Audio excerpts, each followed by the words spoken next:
Russia అధ్యక్షుడు Vladimir Putin వచ్చినప్పుడు కాంగ్రెస్ అధినేత రాహుల్ గాంధీని కలవడానికి ఆయన నిరాకరించాడన్నది ప్రభుత్వం చెప్తుంది, లేదా అధికార పార్టీ వాళ్ళు చెప్తున్నారు.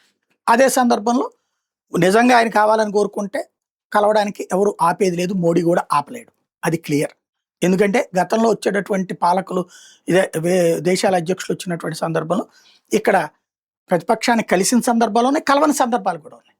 కాబట్టి అది ఒక ప్రోటోకాల్ సిస్టమ్ నడుస్తూ ఉంటుంది. ఇప్పుడు కాకపోతే ప్రభుత్వం చేసిన తప్పు, ఖర్గేని పిలవల, రాహుల్ గాంధీని పిలవలేదు, శశి థరూర్ని పిలిచారు. అది ఖచ్చితంగా తప్పే. శశి థరూర్ ఏ హోదాలో పిలిచినట్టు ఆయన్ని? కాంగ్రెస్ ఎంపీగా పిలిచారు. ఆయన ఎగేసుకుని వచ్చేసాడు. కాంగ్రెస్ తరపున ప్రతినిధిగా ఉన్నాడు కదా, బాధ్యతగా ఉండాలి కదా ఆ పార్టీ తరపున. ఆ పార్టీ అధినాయకత్వానికి చెప్పాలి కదా, వాళ్ళు వెళ్ళమంటేనే వెళ్ళాలి కదా. లేదు పార్టీని వదిలేసేసి బీజేపీలో చేరిపో. సరే మంచోడే, మేధావి. అదే సందర్భంలో ఆయన మీద ఉన్నటువంటి క్రైమ్ కూడా తుడిచివేయబడింది.